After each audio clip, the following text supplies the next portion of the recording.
Hello good morning students. आज मैं class 12th subject political science lesson Bharat के विदेश संबंध के बारे में आपको जानकारी देना चाहता हूं। जैसा कि आपको विदित है, लॉकडाउन की स्थिति बनी हुई है और इस लॉकडाउन की स्थिति में ऑनलाइन पढ़ाई का क्रेज़ गवर्नमेंट की तरफ से भी जारी है और अध्यापक का एक कर्तव्य बनता है कि जब उसको जिम्मेदारी दी गई है तो उस जिम्मेदारी को बेहतर तरीके से निभाए और उस कर्तव्य को निभाते हुए अपने ज्ञान का जो प्रचार प्रसार है उसको बच्चों तक ज़रूर पहुंचाए। तो इस बात को ध्यान में रखते हुए मैं इससे पहले लिंक व नोट्स के माध्यम से 3 लेसन आपको करा चुका हूं। ये 4th लेसन भारत के विदेश संबंध GSSS Pingor, lecturer Nandkishor, political science. तो इसमें मैं आपको 2-3 क्वेश्चन क्लियर कराना चाहूँगा। तो देखिए, सबसे पहले तो भारत के विदेश संबंध यानी कि विदेश संबंध चाहे किसी भी देश के हों वो होते क्या हैं। सबसे पहले हम उसके बारे में थोड़ी सी जानकारी ले लेते हैं, उसका परिचय कर लेते हैं कि कोई भी देश जब अंतर्राष्ट्रीय स्तर पर रहते हुए किसी भी देश के साथ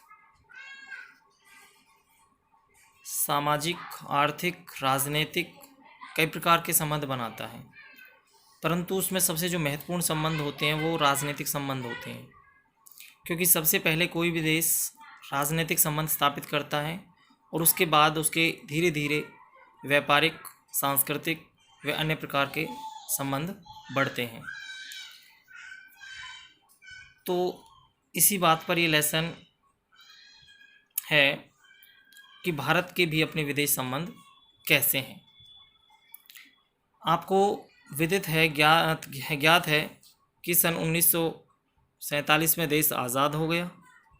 1950 में देश का संविधान बन गया और 1951 में बेटा 51 और मैं कहूँ 51 का अक्टूबर और 52 का मार्च,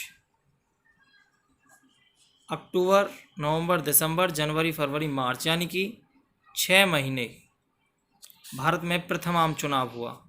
क्या हुआ? चुनाव। कौन सा? फर्स्ट चुनाव हुआ। तो उसके बाद भारत की सरकार बनी। चाहे हमें देश मीन्स अंग्रेज़ों ने 1947 में आज़ादी दे दी और उसके बीच हमें 2 वर्ष 11 महीने 18 दिन का समय लगा संविधान बनाने में और 26 जनवरी को हमारा संविधान लागू भी हो गया, 26 जनवरी 1950 को। परंतु संविधान लागू होने भर से देश की शासन प्रणाली नहीं चला सकती, शासन नहीं चलाई जा सकती, शासन नहीं चलाया जा सकता। तो उसके लिए देश में 1951-52 मैंने जो बताया 6 महीने के दौर में चुनाव करवाया गया। तो यहाँ क्वेश्चन मार्क लगता है, बच्चे जहाँ समझ रहे होंगे कि 6 महीने चुनाव चला। बिल्कुल 6 महीने चुनाव चला। आज की टेक्निकल और उस समय का दौर बहुत अंतर है, क्योंकि उस समय जो चुनाव हुआ करते थे वो बैलेट पेपर से और बहुत ही धीरे धीरे और बहुत ही मतलब कि सूझबूझ के साथ, और देश का पहला चुनाव था। उसमें किसी प्रकार की कोई टेक्नोलॉजी स्थापित नहीं थी, अनुभव हमारे पास नहीं था और मशीनें नहीं थी। फिर देश में लोग बहुत ज़्यादा अनपढ़ भी थे, कर्मचारियों की भी कमी थी, सुरक्षा बलों की भी कमी थी। इन सब बातों को ध्यान में रखते हुए हमारे चुनाव को लगे 6 महीने। चुनाव हो गया और देश में सरकार स्थापित हो गई, इंडियन नेशनल कांग्रेस, जिसको आज ओनली कांग्रेस के नाम से भी जान देते हैं। तो उस पार्टी की सत्ता आई, देश में शासन किया। देश का पहले प्रधानमंत्री पंडित जवाहरलाल नेहरू जी बन गए। अब उन्होंने प्रधानमंत्री पद के साथ साथ विदेश मंत्री का पद भी संभाला। अब विदेश मंत्री का जब पद संभाला तो उन्होंने दूसरे देशों के साथ अपने संबंध स्थापित करने शुरू कर दिए। तो किसी भी देश के द्वारा जब दूसरे देशों के साथ संबंध जो बनाए जाते हैं अंतर्राष्ट्रीय स्तर पर, उनको ही विदेश संबंध कहा जाता है, या ये कहो कि उस प्रक्रिया को विदेश नीति कहा जाता है। ये तो रहा परिचय। अब एग्जैक्ट विदेश नीति का हम अर्थ देख लेते हैं। ये जो मेरी अपनी लैंग्वेज में लिखा हुआ है, किसी भी देश के द्वारा अपने हितों का अपने हितों को बढ़ाने के लिए जो संबंध दूसरे देशों के साथ स्थापित किए जाते हैं या बनाए जाते हैं, उस प्रक्रिया को विदेश नीति कहते हैं। तो ये क्वेश्चन 2 नंबर का आता है, केवल इतना ही कि विदेश नीति का क्या अर्थ है। अगर इसमें पूछ लिया जाए विदेश नीति का अर्थ स्पष्ट करते हुए भारत की विदेश नीति के निर्धारक तत्व बताइए, तो ये क्वेश्चन 6 नंबर का हो जाता है। 2 नंबर का उसमें अर्थ और 4 नंबर के उसके निर्धारक तत्व, या ओनली 6 नंबर का केवल इतना ही आए भारतीय विदेश नीति के निर्धारक तत्व, तो आपको इसके 7-8 पॉइंट लिखने पड़ते हैं। ये मैं आगे पहले यहाँ पर एक क्लियर कर लीजिए। विदेश नीति का अर्थ किसी भी देश के द्वारा अपने हितों को बढ़ाने के लिए जो संबंध दूसरे देशों के साथ स्थापित किए जाते हैं, उस प्रक्रिया को विदेश नीति कहते हैं। इस नीति में कोई भी देश करता क्या है, अपने देश के हितों को बढ़ाने के साथ साथ दूसरे देशों के साथ वो आर्थिक रूप से, सामाजिक रूप से, सांस्कृतिक रूप से, हर प्रकार से संबंधों को मजबूत करता है, जिससे कि उसकी भी पहचान एक विश्व लेवल पर बने। जैसे कि एक वर्ड होता है आयात और निर्यात। किसी भी देश से जब हम वस्तु मंगाते हैं तो उसको आयात कहा जाता है। अगर हर देश केवल मंगाता ही रहे और भेजे कुछ ना, तो समझ लीजिए उस देश का जो व्यापार है वो संतुलित नहीं है, उस देश का व्यापार घाटे में चल रहा है। हाँ, आने के साथ साथ मीन्स मंगाने के साथ साथ अपने देश से बनी हुई वस्तुएं भी दूसरे देशों में भेजे, बेचे, अपने भी आर्थिक संबंधों को सुधारे, अपने भी व्यापार को वो बढ़ाए, तो समझ लीजिए उसका फिर निर्यात जो है अच्छा है और वो भी अपने देश को डेवलप करना चाहता है, वह भी विदेश मुद्रा अर्जित करना चाहता है और विदेश मीन्स अंतर्राष्ट्रीय स्तर पर अपनी पहचान बनाना चाहता है। जैसे कि एक समाज का वर्णन लेते हुए, कोई भी व्यक्ति ये नहीं चाहता कि समाज में मुझे कोई नहीं जाने, सब ये चाहते कि मेरी समाज में वैल्यू हो, मुझे समाज में पहचाने, मेरे नाम से पहचाने। ठीक है, तो उसी प्रकार अंतर्राष्ट्रीय स्तर पर भी प्रत्येक देश यही चाहता है कि मेरी भी अलग पहचान हो। और देश तो मात्र केवल 206, स्वतंत्र रूप से देखा जाए तो 253 देशों की बात आती है। ठीक है, वैसे तो कह देते कि 206 तब तक थे जब तक बहुत सारे देश कुछ आज़ाद भी नहीं थे, क्योंकि ऐसी स्थिति में कुछ जो विकसित देश थे वे अविकसित देशों की जो है शासन प्रक्रिया को संभाल रहे थे। परंतु अब वो देश धीरे धीरे आज़ाद हो गए और अब आज़ाद देशों की संख्या 253 के करीब हो गई है। तो विदेश नीति का अर्थ क्लियर हो गया होगा। किसी भी देश के द्वारा अपने हितों को बढ़ाने के लिए जब दूसरे देशों के साथ संबंध स्थापित किए जाते हैं तो उसको विदेश नीति कहते हैं। अब आइए बहुत इंपॉर्टेंट क्वेश्चन कि भारतीय विदेश नीति के निर्धारक तत्व कौन से हैं। निर्धारक मतलब जो भारत की विदेश नीति को निर्धारित करते हैं, ये कहते हैं कि हाँ भारत की विदेश नीति इन पर डिपेंड है। तो उसका पहला पॉइंट है ऐतिहासिक पृष्ठभूमि। इसमें मैं बहुत ज़्यादा एक्सप्लेन नहीं करूँगा, केवल पॉइंट्स के माध्यम से आपको पॉइंट्स क्लियर करा दूंगा। ऐतिहासिक पृष्ठभूमि का मतलब होता है, ऐतिहासिक का मतलब होता है जिस देश की हम बात कर रहे हैं, भारत की देश की बात कर रहे हैं, अपने देश की बात कर रहे हैं, तो भारत का इतिहास कैसा रहा है, भारत की ऐतिहासिक पृष्ठभूमि क्या है, तो उसको ध्यान में रखते हुए किसी देश की विदेश नीति को हम निर्धारित कर सकते हैं। अब जैसे कि भारत की अगर इतिहास की बात करें तो भारत अंग्रेज़ों का गुलाम रहा है, उसके बैकग्राउंड की बात करें, पृष्ठभूमि की बात करें, परंतु साथ ही साथ चाहे भारत अंग्रेज़ों का गुलाम रहा है, भारत ने आज़ादी पाई है और उसको ध्यान में रखते हुए भारत ने अपनी विदेश नीति निर्धारित की है। और भारत पूरी दुनिया में शांति प्रिय देशों के नाम में की लिस्ट में इसका नाम शुमार है, गिना जाता है। तो भारत का जो इतिहास है वो वसुधैव कुटुंबकम एक स्लोगन, जो एक नारा, एक वाक्य, उस पर विचार करते हुए आगे बढ़ता है। वसुधैव कुटुंबकम का मतलब हो जाता है कि जो पूरा विश्व है वो एक कुटुंब, एक कुणवा की तरह है और भारत इस नारे में विश्वास रखता है। दूसरा पॉइंट है भौगोलिक संरचना। किसी भी देश की विदेश नीति उसकी भौगोलिक संरचना अर्थात उस देश की बनावट कैसी है भौगोलिक दृष्टि से, उस पर भी निर्धारित होती है।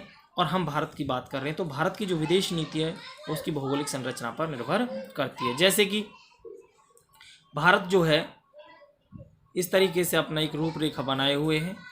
तो भारत की जो विदेश नीति की अगर बात करें तो दक्षिण में श्रीलंका उसको प्रभावित करने वाला देश है, साइड में बांग्लादेश प्रभावित करने वाला देश है, ऊपर मीन्स उत्तर के पश्चिम में उसको पाकिस्तान प्रभावित करने वाला देश है, और उत्तर के पूर्व में उसको चाइना प्रभावित करने वाला देश है। ये जो 4 देश मैंने आपको बताया, ये ऐसे देश हैं जो भारत की विदेश नीति को पूर्णतः प्रभावित करते हैं।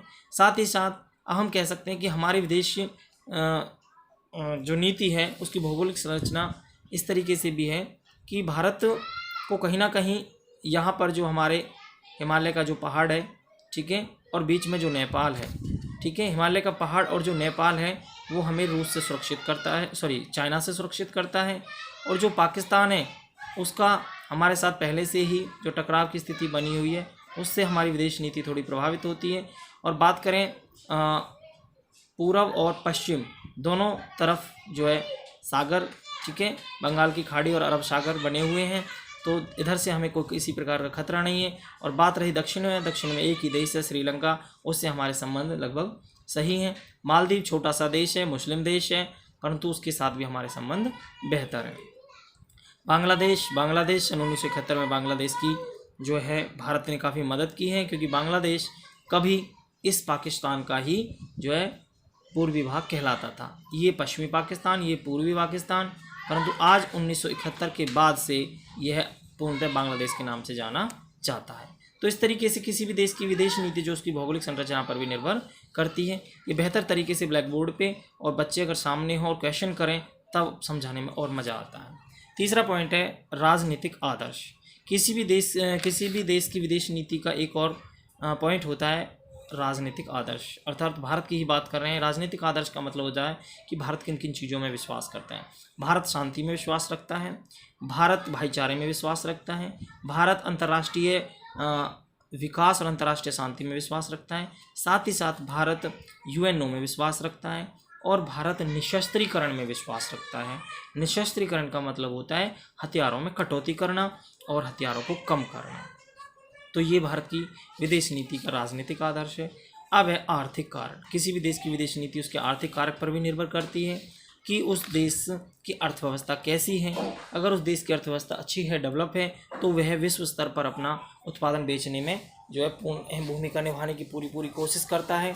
साथ ही साथ बात ये भी है, अगर उस देश की अर्थव्यवस्था थोड़ी ख़राब है या वह किस श्रेणी में आता है, विकसित में आता है, विकासशील में आता है या अविकसित में आता है, तो ये 3 प्रकार से विकास के आधार पर देशों को बांटा गया है। विकसित, जिनका पूर्ण रूप से विकास हो चुका है, और विकासशील, जिनका पूर्ण विकास हुआ नहीं है बट वह विकास की लाइन में लगे हुए हैं, धीरे धीरे विकास कर रहे हैं, और तीसरा अविकसित, जिनका विकास न तो हुआ है और ना ही वो कोशिश कर रहे हैं, वो बिल्कुल एज इट इज़ बने हुए हैं। तो भारत बीच देशों की श्रेणी में आता विकासशील है। तो भारत विकासशील देश होने के साथ साथ अपने आर्थिक संबंधों को सुधार रहा है। तो किसी भी देश के आर्थिक संबंध भी उस देश की विदेश नीति को निर्धारित करते हैं। राष्ट्रीय हित, ये सबसे महत्वपूर्ण पॉइंट है किसी भी देश की विदेश नीति को निर्धारित करने वाला। उस देश का अपना हित क्या है, क्या वो स्थापित करना चाहता है, क्या लेना चाहता है विश्व स्तर से।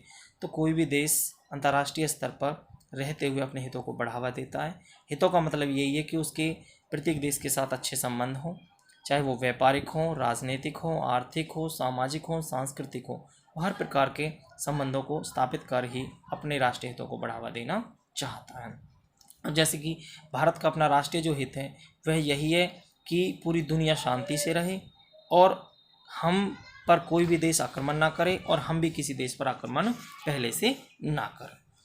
उसके बाद है अंतर्राष्ट्रीय परिस्थितियाँ। अंतर्राष्ट्रीय परिस्थितियाँ भी लगभग उसी प्रकार से हैं जो कि उसकी विदेश नीति शो कर रही है।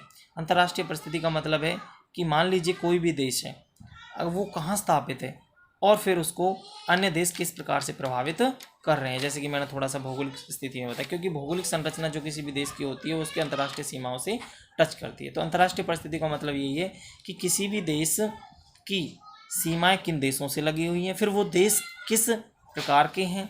ठीक है, तो भारत की विदेश नीति भी जो है अंतर्राष्ट्रीय परिस्थितियों पर पूर्ण रूप से निर्धारित करती है भारत की विदेश नीति। उसके बाद है नेतृत्व। किसी भी देश की विदेश नीति को निर्धारित करने वाला एक और महत्वपूर्ण पॉइंट है नेतृत्व, कि उस देश का, अर्थात हम भारत की बात कर रहे हैं तो भारत की विदेश नीति को निर्धारित करने वाला जो पॉइंट है वो है नेतृत्व, कि उस देश का लीडर कैसा है, नेतृत्व कैसा है, लीडरशिप कैसी है। जैसे कि आज प्रधानमंत्री नरेंद्र मोदी जी की विदेश नीति खूब बढ़ चढ़ कर बोल रही है और पूरी दुनिया में मोदी जी का डंका बजा हुआ है। उसी प्रकार से उस टाइम जब विदेश नीति जो निर्धारित की गई थी, पंडित जवाहरलाल नेहरू जी पूरी दुनिया में छाए हुए थे और उनकी विदेश नीति आज तक भी कायम है। अब ये कहना कि वो कांग्रेस के थे और मोदी जी बीजेपी के हैं, मैं आपको बता दूं हिंदुस्तान के बहुत सारे राजनीतिक संस्थाओं में भी, बहुत सारी गतिविधियों में, बहुत सारे क्षेत्रों में परिवर्तन किया जा चुका है, परंतु भारत की विदेश नीति एज इट इज़ है। भारत की विदेश नीति में किसी भी प्रकार का कोई बदलाव नहीं किया गया है। जो विदेश नीति नेहरू जी की थी, आज वही विदेश नीति अन्य प्रधानमंत्रियों ने भी संभाली हुई है, जितने तब से लेकर आज तक के प्रधानमंत्री बने हैं।